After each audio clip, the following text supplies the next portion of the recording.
Ask the Mayor, only on News Channel 21.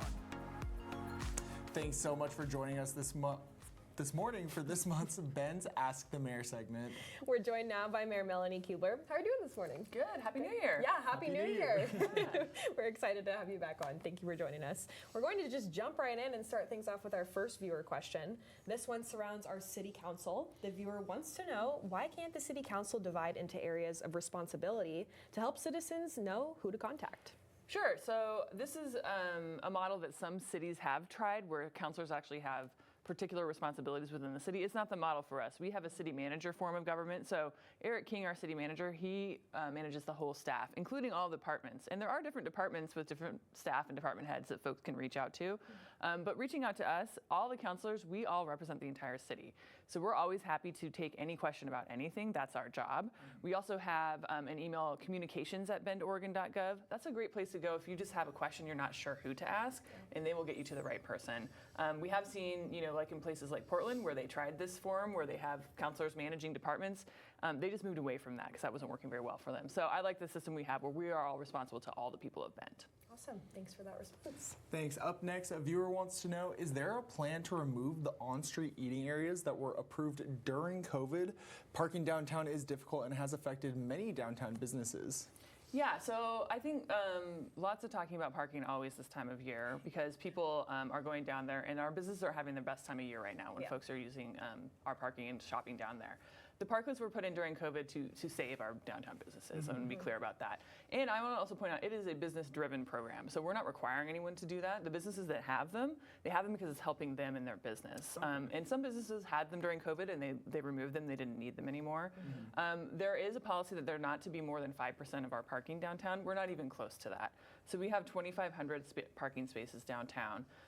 Like 12, 15 maybe are taken up by the parklets right now. There's no plan to remove it. We continue to evaluate the policy. We're also obviously working on our downtown parking.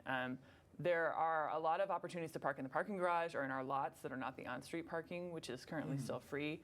We are just upgrading our parking garage arm because we know that there was, wasn't super user-friendly always. So we've gone ahead and upgraded that to make that a better experience for folks. There's almost always going to be a spot in the garage for folks who are looking. So if you go right there, you're going to be able to park quickly. And we're going to continue to evaluate. We have great data now on how people are using parking. And when you look at utilization rates and how long people are staying, it's not that much different from 2016. So we see people use parking a lot downtown, and we're glad for that because we want people to go down there and shop. Yeah, absolutely. Cool, makes sense. And our next question, our second to last viewer question, has to do with recent urban developments. They have clear-cut the forest despite new weak laws designed to preserve the city's natural beauty. What will you do to protect what makes this area so special so it remains attractive to residents and tourists in the future?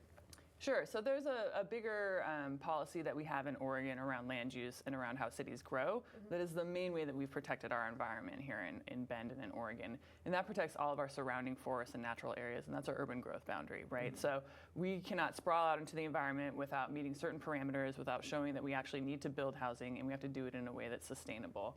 We also did pass the tree code. I'll disagree with the question that it's a weak law. It is a balanced law that we passed to have developers take into account trees when they're doing developments and either replanting trees, saving trees, or paying into a fund to help us replant trees. That was passed last year. Anybody who was already in the development phase before that law was passed, that doesn't apply to them. So we can see some lag, right, where we're seeing projects that aren't following that because it didn't apply to them yet. But we're going to continue to evaluate it going into the future, see how that's working, so we continue to preserve Bend's natural beauty. Awesome. Okay. And one last question for you. One viewer asks, can we lower the speed limits in our neighborhoods to 15 miles an hour? Yeah, we hear this a lot because obviously it's a concern, especially on neighborhood streets, speed and safety. So Oregon law sets the speed limits of 25 miles an hour on local streets, and that's going to be most of your streets and neighborhoods. There is a way to go down to 20 miles an hour, which we have done on some of our greenways. Part of the thing with lowering speed limits is if you just put a sign but you don't change the road, are you really going to change people's behavior and lower speed? So we're going to continue to look at where we can utilize that. We want also to use things like speed radars that you're showing here, temporary traffic calming. We have the neighborhood street safety projects, which is actually projects that come from neighborhoods about safe crossing, their slower speeds. and just other traffic calming that we want to work on. So this is still a priority for us on street safety. There just are some restrictions in state law on bringing that speed limit down. Cool. Well, Okay, thanks great. for all those responses. Yeah, thanks so much for joining us this morning. For our Bend viewers, do you have a question for Mayor Melanie Kebler? To submit your question, click Ask the Mayor under the News tab on ktvz.com. We'll welcome the mayor back next month. And Redmond residents, listen up. This month we're expanding our Ask the Mayor segment, inviting in Mayor Ed Fitch to answer your questions live on Sunrise during our 6 o'clock hour. He'll join us next Thursday, so make sure to get those questions in. And thank you so much again for joining us. It's always nice to have you come in and answer some questions for the viewers. I think they appreciate it too. Thank you. Looking forward to the sun today and some nice weather. Absolutely, finally. me too. Well, News Channel 21 at Sunrise will return right after the break.